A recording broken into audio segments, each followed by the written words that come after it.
Hey everyone, Ivy League Gaming here, and today we're playing Raid Shadow Legends, and it's time for a new rotation of Hydra. So I wanted to start actually breaking down each rotation separately when it comes to the affinities and the starting heads of the rotation. I'm going to talk about why those things matter or don't matter, and we're going to talk about that based on where you're at in the game and where you're at with your Hydra progress. But first, let's have a little fun. Let's open up my chest. So this is my last chest that I did for, or my last keys that I used for rotation 4, but we're going on to rotation 5. So let's collect first and see what we got. Let's see what we got. Lovely new soul stones, and they're not replacing coins. That's what we want to see. There was a bug where they were replacing coins. Now, I did get some mythical gear. Of course, it's going to fall on bad stats. At least this is a double roll, but unfortunately, 5-star gear. Honestly, I'm not really even keeping 5-star protection or stone skin gear at this point, but I'll worry about sorting that later. All right, we got another one single soul stone here. That's the big excitement, isn't it? Let's check out my Hydra. All right, again, bad luck for me this time. Whew. Last week, I swear I got the highest possible on all of them. Not this time, though. Nothing extra fun here, maybe. Maybe not too bad. HP boots with speed accuracy. Okay, that's not too bad for stone skin. Let's see. Boom, a mythical stone skin boot with speed and attack percentage crit rate. Okay. If we can get things to land with the crit rate and attack percentage, this might be okay for a damage dealer that I need to speed tune well. So we can see. Maybe I'll use that boot. I might keep it just because it's speed, even though it's only a 5-star for stone skin, but debatable. It depends on how good my other boots are. We'll see. Let's see. Now we're on to Nightmare. This is the big one. Come on, give me some proper soul stones this time. 3. There we go. That's what I want to see. And look at that mythical gear. Flat defense, and we can't reroll it. That's fun, not. Defense percentage stone skin with resistance roll. Hello, ultimate death knight. Okay. Whew, lots of mythical gear here too. Resistance is so perfect to pair with some stone skin. I love it. And yeah, 2 more soul stones. So do your Hydra, guys. Do your Hydra. Getting those soul stones is going to be easier than how much you actually can get from just farming the Iron Twins. So I think it's worth it in the end. I think it's worth it. But let's see here. So look at, guys, we're on to rotation. Wait, rotation 5. Yes, rotation 5. We are on to rotation 5. So I think I don't know if I said out my last keys from doing rotation 5, but I mean we're on rotation 5. Let's take a look here. So this is going to be all right, what am I doing? Click a battle. Let's click a battle here. We're looking at the starting rotation, and this is going to affect your team greatly. So what I'm going to do quickly is show you my favorite reference tool. Let's go here. Let's go to Hell Hades Stages tool. So I have this up as well over here. If you want to get an idea of what's to come, or you're doing Hydra, or you're working on something and you want a different reference instead of in-game, this is a really great way to look. Plus, it has all the stats for everything. So for me, I'm doing Nightmare Hydra. I've got to make sure I prepare for that. But if let's just say let's just try to talk more normal and hard for sake of the conversation today. When it comes to Hydra, we have to worry about the rotation changes. Of course we do, right? Sort of. First, I'm going to say the big disclaimer that I strongly believe is when it comes to successfully doing Nightmare, brutal, and honestly even hard, but you can get by without it. You really should worry about all 6 heads, not just the starting 4. So ideally, it's hard to build a team for Hydra, and I get it, like everyone doesn't have the diversity of champions depending on what area of the game you're in, but if you can prepare for what's to come, you'll be in better shape. Now, for me, the sake of preparing, just because the Head of Torment can pop up doesn't mean I have a Veiled Champion or Shamel always. Sometimes I just have to rely on cleansers for that and an HP burner to do most of the damage and try to avoid it, for example. That's about it. Or Head of Wrath. Maybe he's not in the starting rotation, right? So maybe you don't worry about all the extra protection. Maybe you don't bring a shield champion, an increased defense, a block revive, or sorry, revive on death, Duchess for Veil, or her passive for damage mitigation.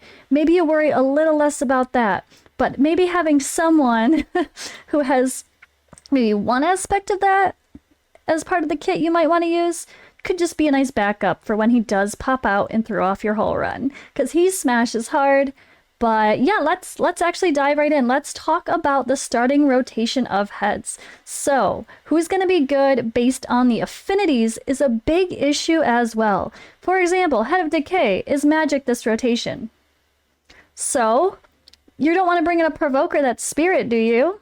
Not against the Head of Decay if that's the one job that you're worried about that champion for. So first, let's talk Head of Decay. He's magic affinity this rotation. So let's get to our champion pool.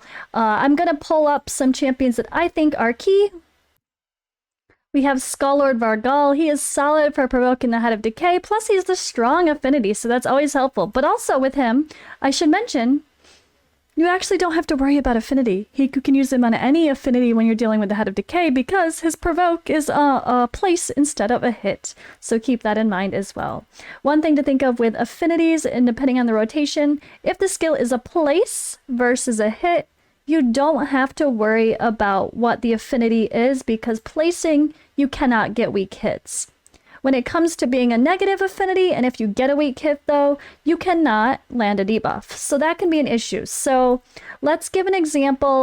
Let's give our budget-friendly example as one not to do this rotation. Don't use Master Butcher. He's great as a budget version, as a budget option, especially for hard and normal, because he does have this provoke on the A1 and on the A2. This one is a place, so okay, it's fine. But this one is with a hit, so you might want to just avoid him as your option. Now, there is a Spirit Champion that I need to nod to that's okay to use for this rotation for a Provoker, and that is Beval the Thorn. Provoke can be placed even if this attack lands a weak hit. So he's one of those exceptions to the rule. It doesn't matter what affinity, even if he gets a weak hit, he's still going to land his Provoke and his Leech, so that can be really helpful.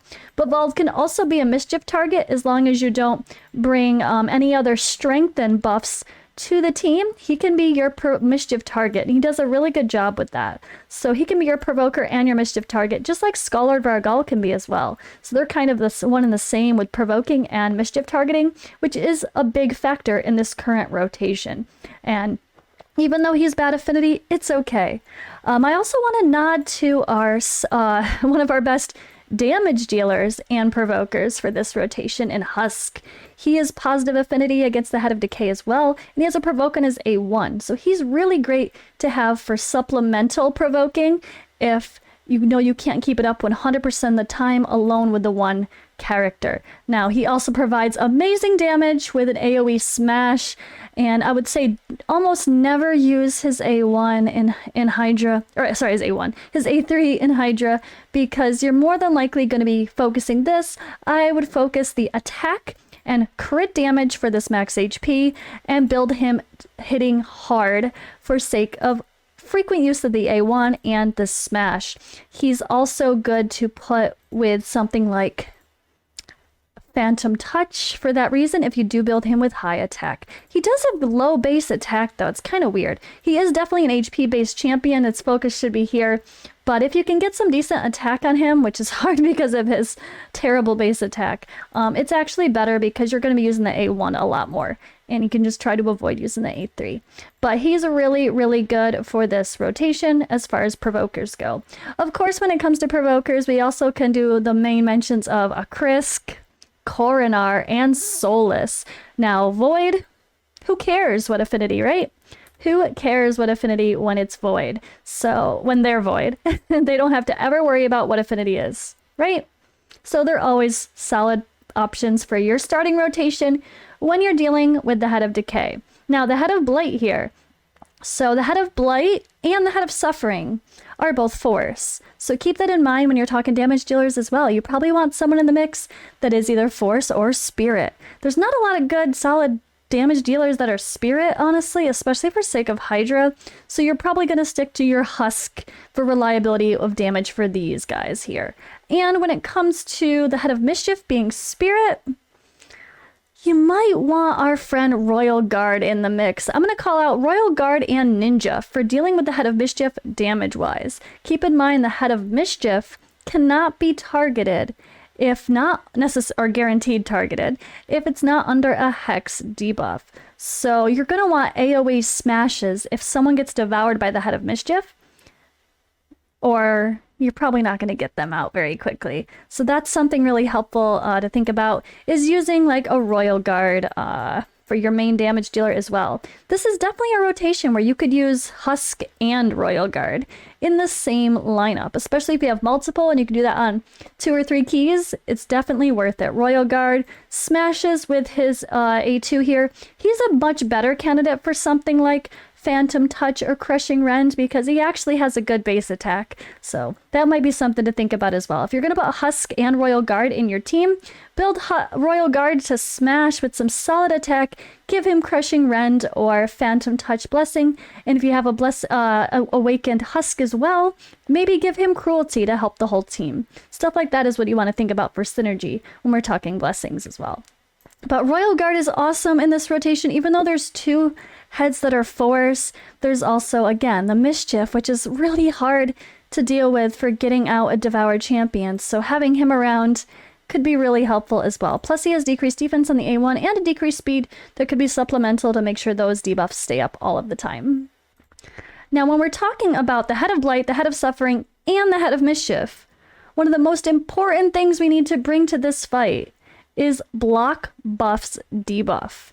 So this can be an issue because the Head of Blight puts up Poison Clouds, the Head of Suffering puts up Reflect Damage and Ally Protect, and the Head of Mischief, well, steals your buffs. But if you have block buffs on all of these champions, you don't have to worry about any of that. It's such a needed debuff in Hydra. So there's some queens of that for sure. Hanorok is really helpful for that, and they are Void Affinity, so that's really nice. We also have our Hydra Queen, Hugo. She is just a beast for Hydra. Now, the biggest concern for Hugo, if you look at what I just showed you, is affinity, right? So she is magic affinity, and that's gonna really make a struggle here. Like it's gonna be hard to land everything. So you can actually think about using another block buffs champion alongside of her if you do want to use her in the mix for sake of her other utility. She has block buffs, decreased defense on AoE, cleanse, heal, and leech. So she's a really good champion for Hydra. Even if she's not ideal for the affinities, you can pair her with someone else. Now, my new favorite pairing is Hugo and Hugo. Hugo brings block buffs as well, although there needs to be no debuffs on the target when they attack. But they do remove a couple buffs first, so that can be helpful. Plus the passive can as well. So hopefully when you go to attack one of those force heads, Blight or Suffering, Hugo can land the block buffs if Hugo doesn't. We also have a decreased accuracy debuff, which is really helpful to help you resist some of those other debuffs that get thrown at you. Poisons from the Head of Blight, or a Weaken, or if the other heads come out, you get provoked. There's a lot that can be thrown at you in these Hydra fights. Hugo also brings decreased attack, which is always good to have on the heads. It's really, really not bad to ever try to keep this up 100% of the time. Luckily, the Head of Wrath is not in the starting rotation though, so you can worry a little less about that if it's not up consistently. You always want that up with the Head of Wrath though, because those smashes can really get you. But what I'm going to do, I think, guys, is I'm going to show you a couple suggested teams so we can have a look at what will be good for this rotation. Actually, before I get into that in game, let's take a quick look here. So I'm not logged into the optimizer at the moment as an app for hellhades.com here. I just opened the optimizer and logged in game. So this is not going to be based on my personal roster. It's going to be based on just in general, you know.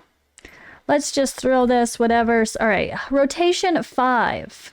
And this is what I was talking about. This is one of my ideal situations, but don't look at that damage. That is bad. All right, let's look. Let's look at boss damage. Oh boy, there we go. So we're looking at Nightmare. This is pretty bad, honestly. I'm surprised. There's not more suggested here, but also I'm not sure this was before Provoke became a thing with the Head of Decay.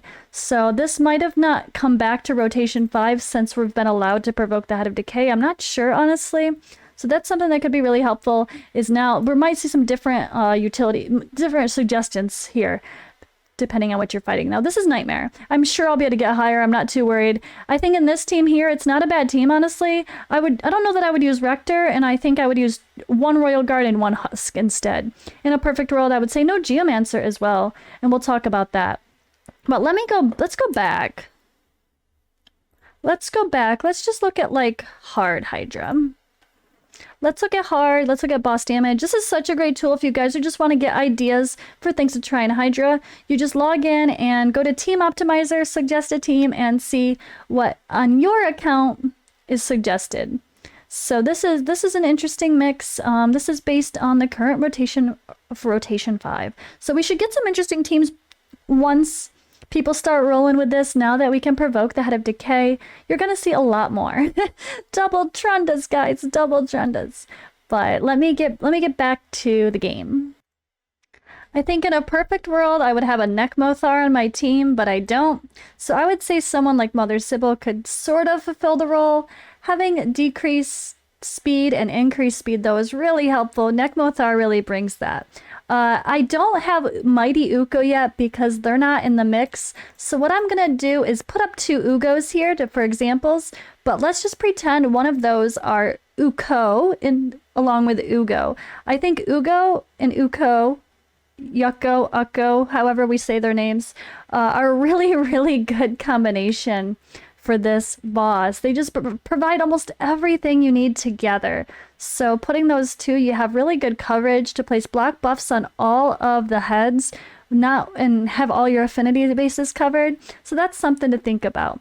Instead of, let's say you want to use Ugo, but you don't have Mighty Uko yet because we're still doing the fusion, maybe you bring in a Lydia. Lydia can provide block buffs and put it on maybe the heads if we get a weak hit for Ugo and we don't get it. Lydia's A3 could come in handy there. So that's something to think about as well. Or if you have 2 Hanorok, Lady Kimmy can remove a buff and place block buffs as well. So there's some other options.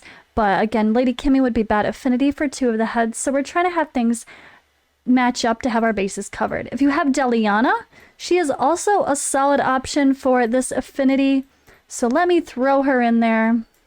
Let's just put her, maybe Deliana or Uko in here for block buffs to be covered with both. Decreased resistance doesn't hurt if you want to lower your accuracy requirements as well from her kit. And her leech is great too. So I would say Husk and, let's go Husk and Royal Guard. This is the time, guys. I can't believe I'm saying this, but I really mean it. This might be the time to bench your Geomancer. You still can get decent damage from Geomancer, but when the Head of Wrath is not in the team, you're really not going to see the same damage out of Geomancer. The Head of Wrath with its extra hard hits, that's what really pumps out the damage from Geomancer's passive. So if you notice your damage just being slower or taking longer to get up to what you're trying, you might just want to stick to these 2 as your damage dealers. I think between Royal Guard and Husk, there's enough coverage there to not worry too much. And then again, if you have Uko, once we get Mighty Uko from the fusion, that's also a reviver added to this mix. So I feel like most of our bases are covered here. I would say we need a proper provoker and a mischief target. So maybe in my case, I covered both of those bases with my lovely, lovely Scholard Vargal. Like this might be a team I try. Maybe Sify instead of Deliana, and I hope I can do enough with Ugo. I don't know, it's a bit risky, honestly. But as long as I have a mischief target, I'm going to hope that we can keep things up consistently enough or be able to steal some buffs No one can steal buffs though in this team. Oh gosh. So yeah, I'm a little bit hurting on this rotation. I think this is going to be an interesting one for me.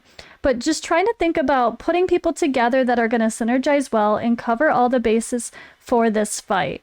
So I think, again, number 1, a provoker. Number 2, a mischief target, high resist on all of your team, or block buffs up the entire time. But either way, number 3, you just should have block buffs in your team, period, because it's such a needed debuff for all of Hydra to deal with almost all of the heads, place buffs or steal buffs, so you kind of need to have coverage there. I think that's the basis for the team, and that could be a really good start. I might try my current team, but just I might swap out Geomancer, honestly, for Royal Guard and have Royal Guard and Husk like I'm saying here. I might do that. I think normally here I would have Siffy. This would be my team, except instead of Royal Guard or Husk, I'd have Geo normally. I think for sake of Hydra, we're talking Nightmare for this one, though. But this is my Nightmare team combination. This is my Nightmare team. But I think for sake of affinities, I worry about Hugo. So it might actually be better, honestly, to put in Soulless, because he extends debuffs as well. And so when Hugo does land that block debuffs after an attempt or two, maybe, he can go in and extend it and help keep it around more often. And some other examples that might be a little bit more budget or free-to-play friendly, so to speak, based on fusions, would be Beval in here as a mischief target, as we mentioned, also as a provoker. So he's really good for both roles. He can provoke and be a mischief target because of his extra buff as well. So this might be someone that you consider building if you haven't built yet for sake of Hydra. Also, Ninja is really good as a damage dealer here, plus he places some HP burns. I have a 1-star Ninja with some smite, so I might get him in the mix. This might be something a little bit better for lower levels of Hydra as well, like Brutal and Hard, or Normal even, especially. This would destroy Normal. And then the last slot here, I would say when we get Mighty Hugo, that covers your Reviver, and it also covers all of the other bases for decreased accuracy. Increased speed is always helpful as well. Royal Guard can keep down decreased speed a little bit, but not completely. With his A3, it'd be a little hard to keep that up consistently with only Royal Guard, but I think, honestly, that would be a really good lineup too, putting in Mighty Hugo here. But for now, I would say probably if we don't have him, just put in a solid Reviver, maybe an Ursula if you don't have Siffy or Duchess.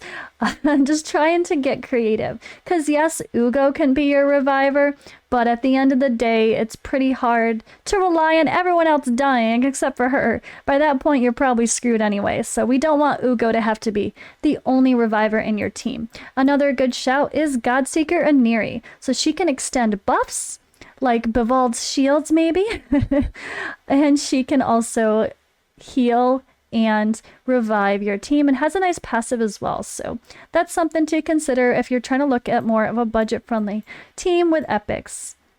But yeah, I hope this discussion helped everybody. It's really hard to think about Hydra separately with rotations for me, honestly, because I'm always thinking about everything as a whole. So yes, these are the most important heads to worry about because of the starting ones. But if you are doing Nightmare or Brutal Hydra, you need to worry about these heads too. So just be prepared to at least have some sort of backup protection for when these heads pop up, because you know they're going to. And if you want to avoid as much RNG as possible when it comes to Hydra, no matter which level you're doing, trying to prepare for that is going to be helpful as well. Otherwise, you're going to have the good old, oh crap, the wrong head popped up. Let me reset again. Oh wait, oh no, it's the Head of Wrath. I wiped completely.